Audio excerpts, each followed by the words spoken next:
পশ্চিমবঙ্গের প্রধান বিরোধী রাজনৈতিক দল হিসাবে আমরা সরকারের ব্যর্থতার বিভিন্ন কর্মকাণ্ড তুলে ধরছি।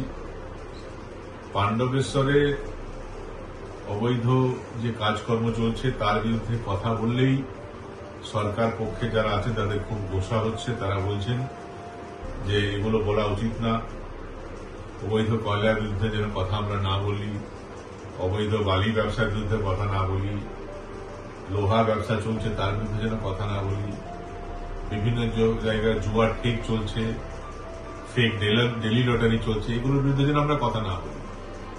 তারা বলছেন পজিটিভ কথা বলা হবে, উন্নয়ন নিয়ে কথা বলা হবে। তো পাণ্ডবেশ্বরের রাস্তাঘাটের কি অবস্থা, কতটা উন্নয়ন হয়েছে সেটা তো অলরেডি আমরা লাস্ট 10 দিন ধরে তুলে ধরেছি।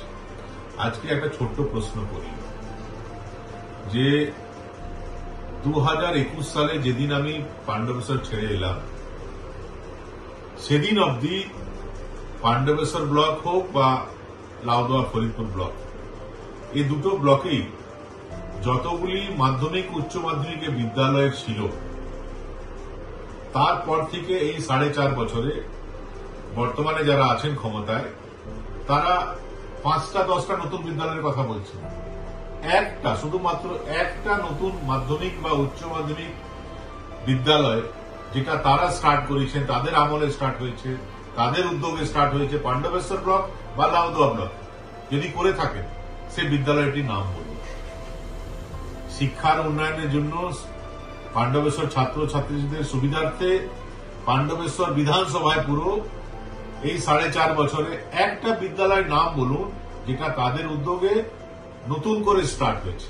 আমার সময় যে বিদ্যালয় চলছিল সেগুলো বাদ দিয়ে একটা বিদ্যালয় নতুন করে তারা স্টার্ট করতে পেরেছেন, সে বিদ্যালয়ের নাম বলুন। আর যদি নাম বলতে পারেন তাহলে ধরে নিতে হবে যে উন্নয়নের প্রশ্নে তারা ব্যর্থ। এবং বিরোধী রাজনৈতিক দল হিসাবে এটা আমাদের কাজ হল যে সরকার পক্ষে যা যা ভুল ত্রুটি হবে সেটা জনসমক্ষে তুলে ধরা। সে কাজই আমরা করছি, আগামী দিনেও করব। ধন্যবাদ।